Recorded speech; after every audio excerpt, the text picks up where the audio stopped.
الحمد للہ رب العالمین والعاقبۃ للمتقین والصلاۃ والسلام علی سید الانبیاء والمرسلین اما بعد اعوذ باللہ من الشیطان الرجیم بسم اللہ الرحمن الرحیم ان اللہ وملائکتہ یصلون علی النبی یا ایھا الذین آمنوا صلوا علیہ وسلموا تسلیما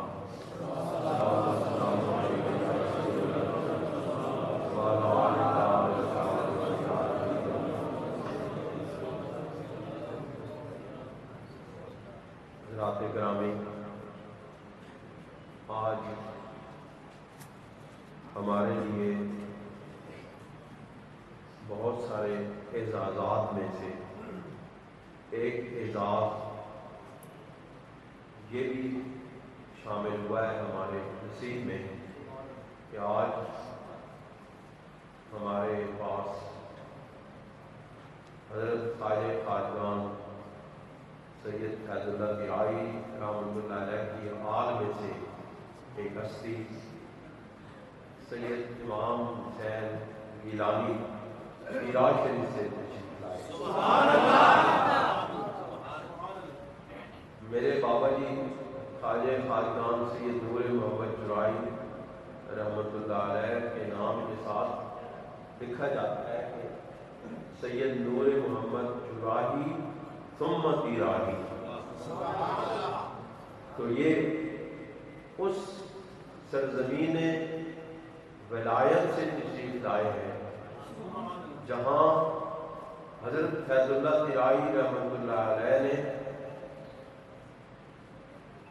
فیضان نقشبندیہ مجددیہ کو تقسیم کرنے کا آغاز کیا اور پھر وہ فیوضات اور برکات اور انوارات اور تجلیات الہیہ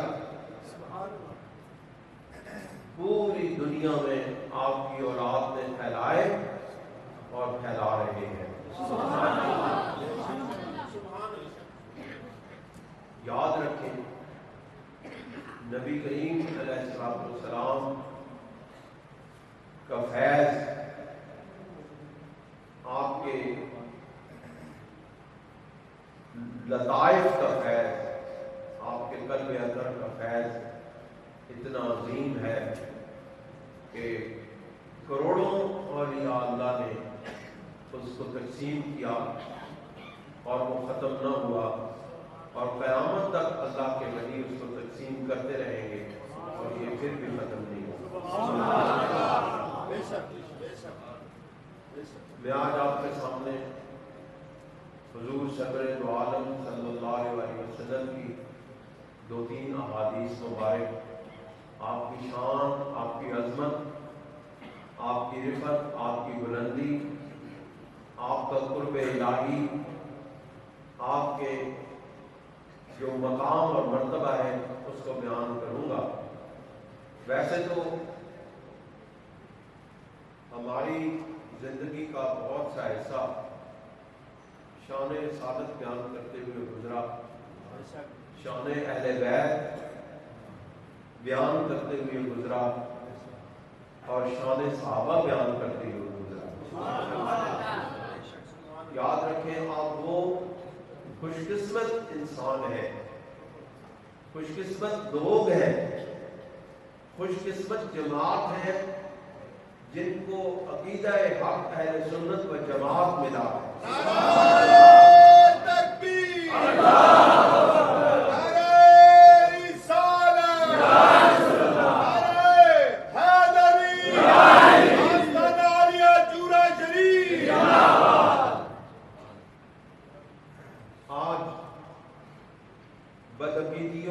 بدعقیدگیوں کی انتہا ہو چکی ہے۔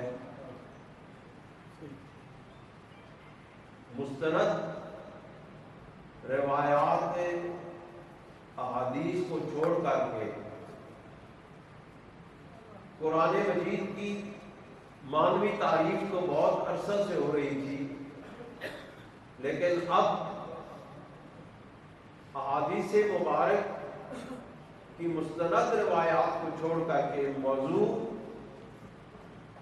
اور ضعیف روایات کے سہاروں پر عقیدوں کی بنیادیں رکھی جا رہی ہے۔ یاد رکھیں ہمارا عقیدہ وہ ہے جو سلف صالحین کا عقیدہ ہے۔ ہمارا عقیدہ آج کی پیداوار نہیں ہے۔ عقیدہ حق اہل سنت و جماعت وہ عقیدہ ہے جو رسول اللہ کا عقیدہ ہے، یہ وہ عقیدہ ہے جو صحابہ کرام کا عقیدہ ہے، یہ وہ عقیدہ ہے جو اہل بیت اطہار کا عقیدہ ہے، یہ وہ عقیدہ ہے جو اولیاء کاملین کا عقیدہ ہے۔ آپ کو کسی اور مکتبہ فکر میں آپ کو کسی اور جگہ ولایت تو بڑی درکنار ہے، ولایت کے اثرات بھی نہیں ملیں گے۔ ولایت کا مقام اور مرتبہ قرب الہی کا مقام اور مرتبہ ہے۔ ولی وہ ہوتا ہے جو اللہ رب العزت کے قریب ہوتا ہے۔ ولایت قرب الہی کا نام ہے، اور یاد رکھو جو اللہ کے قریب ہوتا ہے ساری دنیا اس سے دور ہو جائے اس کو کوئی فرق نہیں پڑتا۔ تو اس کی وجہ یہ ہے کہ اس نے وہ قرب پا لیا ہے جس قرب کے لیے سارا زمانہ ترستا رہتا ہے، اللہ نے اس کو اپنے قریب بلا کے اپنا بنا دیا۔ یہ ہمارے آباء و اجداد جو تھے جو ہے انہوں نے اللہ کا قرب پایا ہے، اللہ تعالیٰ کی معرفت پائی ہے، اللہ کو پہچانا ہے۔ دوستوں اور بزرگوں، سب سے بڑی پہچان اپنے مرشد سے شروع ہو کے مصطفیٰ کریم تک جاتی ہے اور پھر مصطفیٰ کریم سے رب ذوالجلال تک جاتی ہے۔ حضرت امام ربانی مجدد الفسانی رحمت اللہ علیہ نے اپنے مکتوبات شریف میں ارشاد فرمایا کہ سب سے پہلے جو سالک طریقت ہوتا ہے اس کو اپنے مرشد میں فنا ہونا پڑتا ہے، اس کو فنا فی الشیخ کہتے ہیں طریقت میں۔ سب سے پہلا مرتبہ جو ہے یہ ولایت کا وہ مقام اور مرتبہ ہے جس میں سالک طریقت اپنے آپ کو فنا کرتا ہے۔ فنا کا مطلب کیا ہوتا ہے؟ ایسا ہو جانا جیسے وہ ہے۔ کیا بات ہے، کیا بات۔ حضرت باقی باللہ رحمۃ اللہ علیہ نے اپنے نان بھائی سے کہا کہ تو ہم جیسے نہیں ہو سکتا، انہوں نے کہا ہمیں اپنے جیسا بنا لے۔ آپ نے فرمایا ہم بنا تو دیں گے، تیری برداشت سے باہر ہو جائے۔ نان بھائی ہے، ابھی روٹیاں پکاتا ہے، ابھی سارے معاملات کام کرتا ہے، ابھی طریقت کے مناظر طے نہیں کی ہیں، اور تو ہم جیسا باقی بندہ بننا چاہتا ہے؟ ہمیں تو بھیجا گیا ہے اس زمین پر۔ اور کہا نہیں یہ کئی ہونے نہ دیجیے، اور کہہ رہے نہیں جی ہم نے بننا ہی بننا ہے، ہم نے باقی بندہ بننا ہی بننا ہے۔ آپ نے فرمایا تیری برداشت سے باہر ہے باقی بندہ۔ کیوں؟ اس نان بھائی نے باقی بندہ کا ظاہر دیکھا تھا، باقی بندہ کا باطن نہیں دیکھا تھا۔ اس کو یہ تو معلوم تھا کہ حضرت خواجہ خواجگان باقی باللہ رحمۃ اللہ علیہ نے خانقاہ بنائی ہے، اور اس خانقاہ میں آپ کے پاس معرفت الہی کے حصول کے لیے لوگ آتے ہیں۔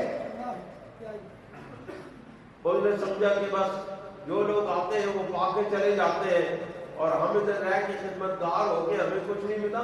حضرت باقی باللہ رحمۃ اللہ علیہ نے فرمایا جو کچھ تو ان لوگوں کی خدمت کرتا ہے ان سے زیادہ تجھے مل رہا ہے، تجھے پتہ نہیں چلتا۔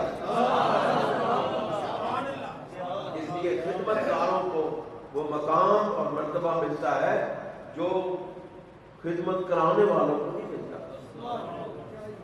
حضرت باقی باللہ رحمۃ اللہ علیہ نے فرمایا چل پھر آ جا، اپنے جیسے اس کو اپنے حجرہ اقدس میں لے گئے، اپنے لطائف کی توجہ اس پہ کی، باہر نکلے تو آپ کی خانقاہ میں ہزاروں لوگ موجود ہوتے ہیں۔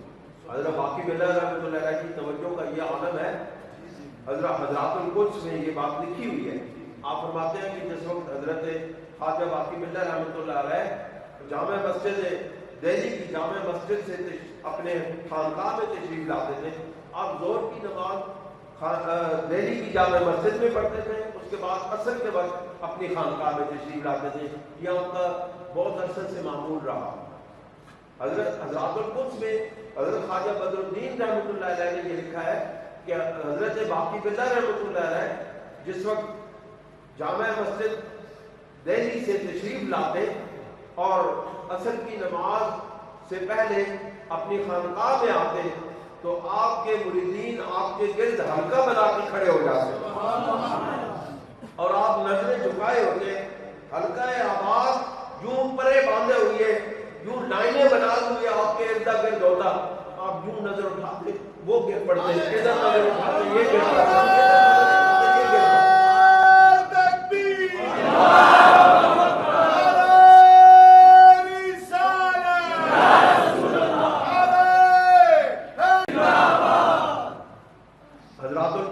فرماتے ہیں حضرت خواجہ بدر الدین رحمۃ اللہ علیہ کہ آپ کی توجہ اتنی شدید تھی, اتنی سخت تھی کہ جس طرف نگاہ اٹھتی لوگ آپ کی استاد میں لا کے بے ہوش ہو جاتے ہیں.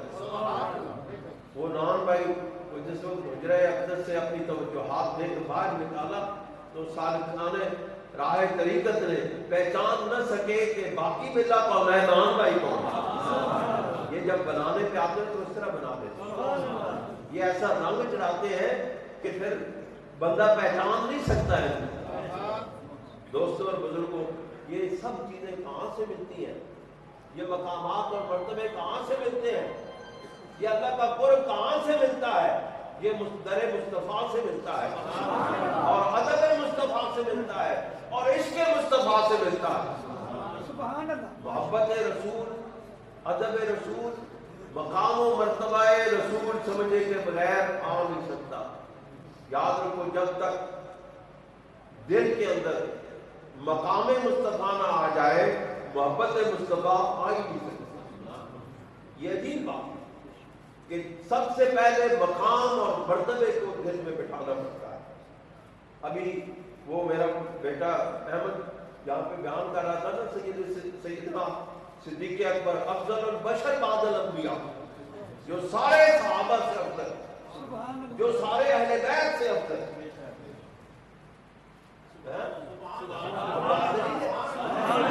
اہل سنت میں ان کی یہ اہل بیت صحابی پہلے ہے, اہل بیت بعد میں بنے.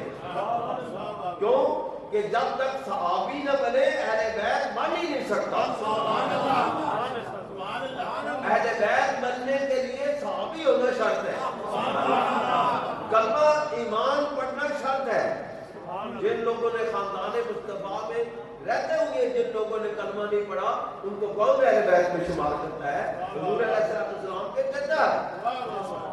جنہوں نے کلمہ نہیں پڑھا ان کو کوئی بندہ صحابی اور اہل بیت کو شامل نہیں کرتا ہے. ایمان سب سے افضل ہے, ایمان کے بغیر کچھ بھی نہیں ہے, سارے رشتے ایمان کے ہیں.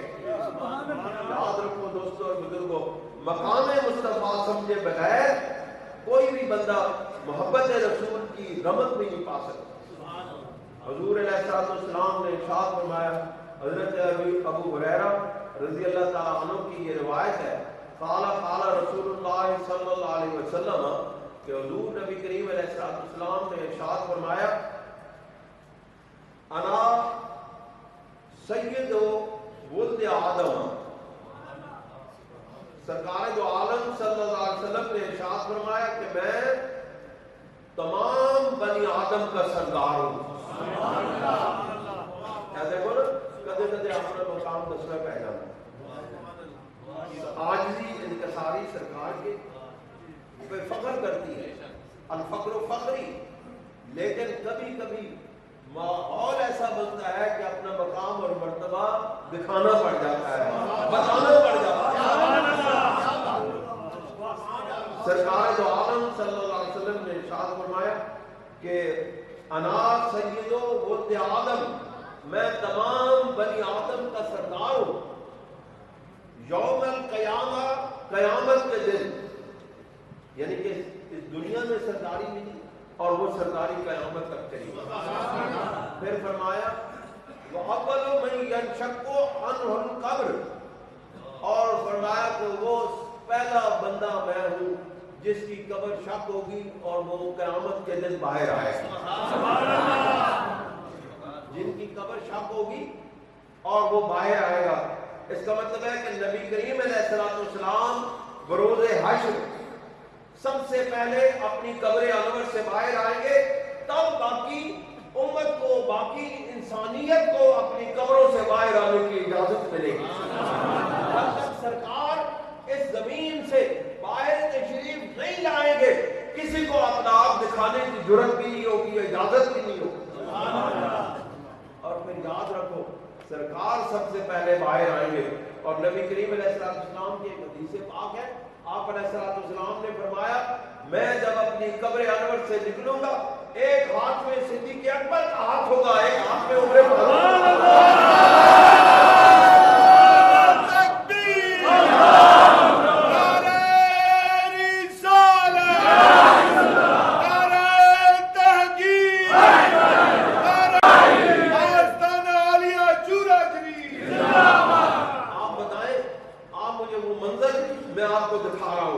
میری سرکار قبر انور سے باہر آئیں گے، آپ نے فرمایا ایک ہاتھ صدیق اکبر کا ہوگا، ایک ہاتھ عمر فاروق کا ہوگا.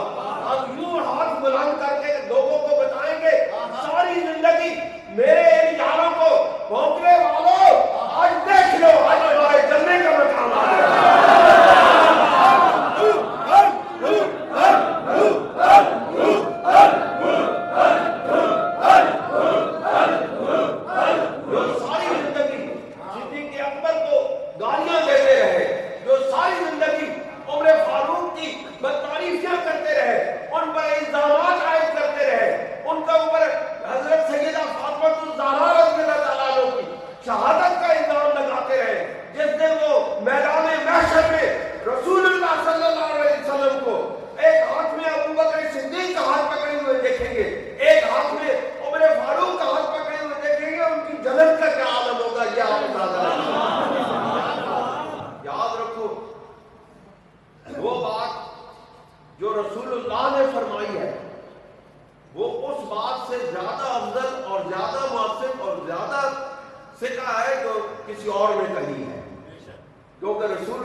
حضور سرور دو عالم صلی اللہ علیہ وسلم نے فرمایا کہ وَأَوَّلُ مَنْ يَنْشَقُّ عَنْهُ الْقَبْرِ، اور پہلا شخص میں وہ ہوں گا جو قبر سے باہر آئے گا. وَأَوَّلُ شَافِعٍ وَأَوَّلُ مُشَفَّعٍ، اور سب سے پہلے میں ہی ہوں گا جس کی شفاعت قبول کی جائے گی اور جس کی دوسروں کے حق میں شفاعت قبول کی جائے گی. سب سے پہلے میں شفاعت کرنے والا ہوں گا اور میری شفاعت کو سب سے پہلے میں ہوں گا جس کی شفاعت کو قبول کیا جائے گا. حضور ہماری شفاعت فرمائیں گے، گناہگاروں کی شفاعت فرمائیں گے. نبی کریم علیہ السلام کی ایک اور حدیث پاک ہے کہ میری شفاعت کو اہل قبائل کے لیے مخصوص کر دیا گیا ہے. عام جو لوگ ہوں گے، چھوٹے موٹے گناہ کرنے والے، ان کو اللہ تعالیٰ اپنی رحمت سے بخش دے گا. جو بڑے بڑے گناہ کرنے والے ہوں گے ان کو اللہ تعالیٰ میرے سپرد کر دے گا. قائم اور سوا ان کو جدھر چاہتے ہو لے چلو. حضور سرور دو عالم صلی اللہ علیہ وسلم شفاعت فرمائیں گے. دوستوں اور بزرگوں، حضور علیہ السلام نے ارشاد فرمایا کہ یہ حضرت انس رضی اللہ تعالیٰ عنہ سے روایت ہے کہ قال رسول اللہ صلی اللہ علیہ وسلم انا الانبیاء تمام یوم القیامت وانا اول من یقرأ باب الجنہ. آپ فرماتے ہیں کہ نبی کریم علیہ السلام نے ارشاد فرمایا کہ قیامت کے دن میں تمام نبیوں سے زیادہ اتباع کرنے تابعین والا ہوں گا. میری اتباع کرنے والے تمام سابقہ انبیاء سے زیادہ ہوں گے. پھر فرمایا اور میں وانا اول من یقرأ باب الجنہ، اور میں پہلا وہ شخص ہوں گا جو جنت کا دروازہ کھٹکھٹائے. اسی کے ساتھ ایک اور حدیث ہے. آپ فرماتے ہیں کہ رسول اللہ صلی اللہ علیہ وسلم نے ارشاد فرمایا آتی باب الجنت یوم القیامہ، کہ میں قیامت کے دن جنت کے دروازے پر آؤں گا. فاستفتحوا، بس وہ میرے لیے کھول دیا جائے گا، دروازہ کھلواؤں گا، کھلوانے کے لیے کہوں گا. فیقول الخازن من انت، تو جو خازن جنت ہے، جو جنت کا دروگا ہے، دروازے پہ کھڑا ہوگا، وہ پوچھے گا آپ کون ہیں؟ فاقول محمد، میں کہوں گا میں محمد ہوں. فیقول بک امرت اللہ افتح لأحد قبلک، کہ مجھے یہ حکم دیا گیا ہے کہ محمد مصطفیٰ سے پہلے کسی اور کے لیے یہ دروازہ نہیں کھولنا. دوستو، میرے مصطفیٰ کریم صلی اللہ علیہ وسلم کی اتنی عالی شان ہے کہ اس کا ایک پہلو اگر ہم بیان کرتے رہیں، کرنے لگے تو صدیاں گزر جائیں، ہماری عمریں ختم ہو جائیں، قلم ٹوٹ جائیں، صفت مصطفیٰ ختم نہ ہو، صفات مصطفیٰ ختم نہ ہو.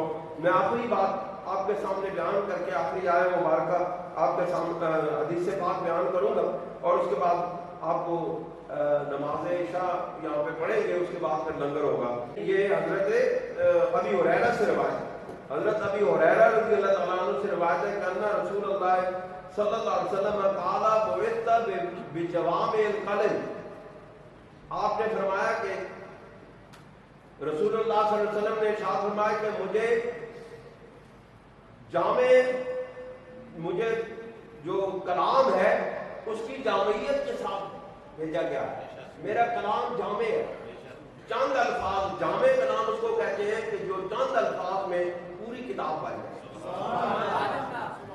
چند جملے، چند الفاظ بولے جائیں اور اس پر پورے تھیسز لکھے جائیں، اس کو جامع القلم کہتے ہیں. حضور علیہ السلام نے ارشاد فرمایا مجھے اللہ رب العزت نے جامع القلم بنا کے بھیجا، وَنُصِرْتُ بِالرُّعْبِ، اور مجھے میرے روب کے ساتھ مدد دی. حضور سرور دو عالم صلی اللہ علیہ وسلم کا روب جو ہے وہ کئی کوس تک تھا، کئی سینکڑوں میل تک. یہاں رسول اللہ صلی اللہ علیہ وسلم اگر تشریف فرمائے تو کئی 100 میل تک رسول اللہ کا روب جاتا تھا. صحابہ کرام ارشاد فرماتے ہیں کہ جب بندہ پہلی مرتبہ نبی کریم علیہ السلام کی بارگاہ میں جاتا تھا تو آپ کی روح کی وجہ سے کانپنے لگ جاتا تھا. وہ جس وقت سرکار کو دیکھتا تھا تو اس وقت وہ کانپنے لگ جاتا تھا، لیکن جس وقت وہ نبی کریم علیہ السلام کی محفل میں بیٹھتا تھا تو پھر کیا ہوتا تھا؟ اس کو سکون مل جاتا تھا، اس کے قلب کو سکون مل جاتا تھا. اور یہ نبی کریم علیہ السلام کی سنت کو ہم نے اپنے مرشد کریم میں دیکھا ہے. ہمارے مرشد کریم کی میرے والد گرامی حضرت صوفی مسعود الحسن شاہ رحمۃ اللہ علیہ کی بارگاہ میں جب پہلی مرتبہ وہ کوئی آتا تھا اس پر روب اور عجیب و غریب کیفیت طاری ہو جاتی تھی. تو ملک میں لیکن جس وقت وہ آپ کے پاس بیٹھتا تھا آپ کے حسن اخلاق سے آپ اس کو اپنا گرویدہ بنا لیا کرتے. سرکار نے ارشاد فرمایا وانا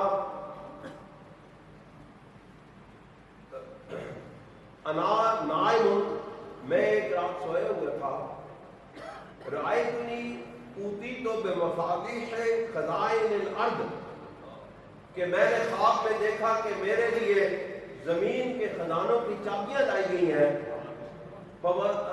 فوضعت فی یدی، اور ان کو میرے ہاتھ میں رکھ دیا گیا. یہ متفق علیہ حدیث ہے. حدیث یہ کیا ہے؟ یہ امام بخاری نے بھی بیان کیا ہے اس کو، امام مسلم نے بھی بیان کیا، دیگر روایات کے اندر بھی یہ بات اس کے معنی آتے ہیں دوسری روایت میں بھی۔ آپ علیہ السلام نے فرمایا میں ایک رات سویا ہوا تھا تو تمام دنیا کے خزانوں کی چابیاں لا کے میرے ہاتھ میں رکھ دی، اور ہم کہتے ہیں کہ حضور علیہ السلام اس کائنات کے خزانوں کے مالک ہیں تو لوگوں کو پتہ نہیں کیا ہو جاتا ہے۔ حضور سرور دو عالم صلی اللہ علیہ وسلم خود فرماتے ہیں کہ دنیا کے تمام خزانوں کی چابیاں اللہ رب العزت نے مجھے عطا فرما دی ہیں۔ چابیاں دے کے بندے دیوے کچھ نہیں، اوکے خزانے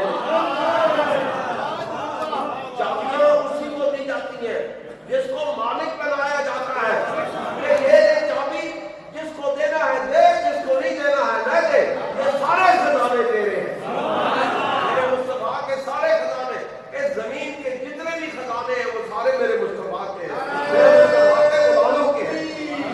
عجیب بات آ گئی، عجیب زمانہ آ گیا، مانتے ہم سب کو ہیں، رسول اللہ کو مانتے ہیں لیکن رسول اللہ کی نہیں مانتے۔ یہ بات یہ الفاظ کس کے ہیں؟ کسی اور نے شان مصطفیٰ میں یہ بات نہیں کی ہے، یہ میرے مصطفیٰ کریم کی اپنی زبان اطہر سے نکلے ہوئے الفاظ ہیں۔ تو کیا مانتے تو ہم ہیں رسول اللہ کو، لیکن رسول اللہ صلی اللہ علیہ وسلم کی زبان سے نکلے ہوئے الفاظ کو نہیں مانتے۔ جس طرح آج کل بڑا غلغلہ ہے کہ غنیت الطالبین میں حضرت غوث اعظم نے یہ لکھ دیا، حضرت غنیت الطالبین کیونکہ حضرت امام احمد بن حنبل کے مقلد تھے، کہتے ہیں کہ حضرت غوث اعظم نے رفع یدین لکھ دیا ہے، رفع یدین کرتے تھے، آپ نے کہا کہ رفع یدین نماز میں ہر تکبیر پر کرنا لازم ہے۔ دوستو حضرت غوث اعظم کی یہ بات تو پکڑ لی، لیکن یہ نہیں بتاتے کہ غوث اعظم امام احمد بن حنبل کے مقلد تھے۔ رفع یدین کو پکڑنے والوں امام غوث اعظم کی تقلید کے نظریے کو بھی پکڑو، تمہارے نزدیک تو تقلید حرام ہے۔ یہ کیسے ہو سکتا ہے کہ ایک بندے کی ایک بات تو جائز ہے اور دوسری بات غلط ہے؟ وہی غوث اعظم ہے جو رفع یدین کرتے تھے، لیکن مقلد کس کے تھے؟ امام احمد بن حنبل کے۔ امام احمد بن حنبل کون ہے؟ امام احمد بن حنبل کون ہے؟ امام شافعی کے شاگرد۔ امام شافعی کس کے شاگرد ہیں؟ بولو، امام شافعی کس کے شاگرد ہیں؟ امام اعظم ابو حنیفہ۔ یہ تقلید کدھر سے آئی ہے؟ تقلید پہ لوگوں کو کفر کے فتوے لگاتے ہو، اور رفع یدین کے لیے آپ جو ہے نا وہ حضرت غوث اعظم کے بیان کو پکڑ لیتے ہو۔ دونوں یہ دوگلی باتیں نہیں چلتی ہیں، ماننا ہے تو پورا مانے، نہیں ماننا تو انکار کریں۔ داتا علی حجویری رحمۃ اللہ علیہ کو تو مانتے ہو، کہتے ہو کہ آج سے 950 سال پہلے کے بزرگ ہیں، بہت بڑے کامل ولی ہیں، جن کی قبر بھی زندہ ہے، جن کی قبر میں جانے والوں کو فیض ملتا ہے، جو کوئی وہاں سے خالی ہاتھ آتا نہیں ہے۔ سارے اہل سنت و جماعت کا یہ عقیدہ ہے، مانتے ہو کہ نہیں؟ سارے مانتے ہیں کہ نہیں؟ سیدنا داتا علی حجویری کی کشف المعلوم پڑھتے ہو کہ نہیں؟ پھر سیدنا داتا علی حجویری رحمۃ اللہ علیہ نے جن کو اسلام سے خارج قرار دیا ہے تم ان کو علیہ السلام کہتے ہو؟ بتاؤ۔ پھر داتا علی حجویری کو اگر مانتے ہو پھر داتا علی حجویری کی بھی مانو۔ سیدنا داتا علی حجویری رحمۃ اللہ علیہ امام اعظم کے مقلد ہے، اتنی بڑی بڑی ہستیاں امام اعظم کی تقلید میں آئی ہیں۔ کیوں؟ اس کی وجہ یہ ہے کہ حضور سرور دو عالم صلی اللہ علیہ وسلم نے ارشاد فرمایا کہ میری امت میں ایک ایسا شخص پیدا ہوگا جو بہت سارے گروہوں کو ایک جگہ پہ اکٹھا کر دے گا، جو تمام انسانوں کو ایک جگہ پہ اکٹھا کر دے گا۔ اور وہ کون ہے؟ اس وقت سب سے بڑی انسانیت، سب سے بڑے مسلمانوں کی غالب اکثریت کس کی تقلید پر اکٹھی ہے؟ امام اعظم ابو حنیفہ کی تقلید پہ۔ یاد رکھو عقیدہ حق اہل سنت و جماعت میں زندہ رہو، عقیدہ حق اہل سنت و جماعت میں موت آئے۔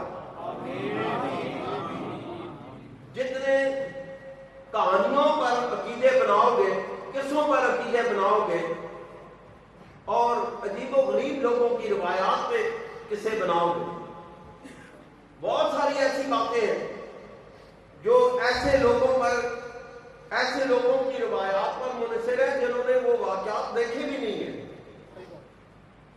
آپ کو معلوم ہے یہ واقعہ کربلا جتنا بیان کیا جاتا ہے، آپ کو معلوم ہے یہ ابو مخنف کی روایات کی بنیاد پہ بیان کیا جاتا ہے۔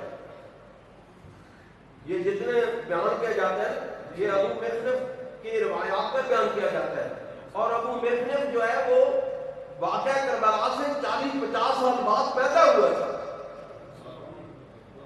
اس نے ان لوگوں سے کیسے ملاقات کی، کہاں سے اس نے روایات بیان کی؟ اس نے ایک روایت میں بھی یہ نہیں لکھا کہ میں نے یہ بات کس سے سنی، اس نے کس سے سنی، اس نے کس سے سنی۔ لہذا ایسی روایات پر اپنے عقیدے بناؤ جس کے پر موجود ہوتا ہے، جس پہ لکھا ہوتا ہے کہ یہ روایت کس کی ہے، کس سے آئی، کس سے اس نے سنی، رسول اللہ صلی اللہ علیہ وسلم سے کس نے سنی، کہ صحابی نے رسول اللہ سے سنی، کہ تابعی نے صحابی سے سنی، کس تبع تابعی نے اس صحابی سے، اس تابعین سے سنی، تابعین میں سے کس سے سنی۔ یہ ساری مستند روایات یہ اہل سنت و جماعت کا ہی شعار ہے، اور کسی جگہ آپ کو یہ روایات مستند نہیں ملیں گی۔ میں آپ سے یہی گزارش کروں گا، زندگی کا کوئی پتہ نہیں ہے، سمجھے ہے نا؟ زندگی 4 دن کی ہے، اپنے عقیدوں کو درست کریں اور قرآن و سنت کی روایات کی دلیل، قرآن و سنت کی دلیل کے مطابق، قرآن و سنت کی آیات اور حدیث کے مطابق اپنے عقیدوں کو درست کریں گے تو یہ دنیا بھی کامیابی ہے، آخرت میں بھی کامیابی ہے۔ اللہ تعالی ہمیں عمل کی توفیق عطا فرمائے۔ وآخر دعوانا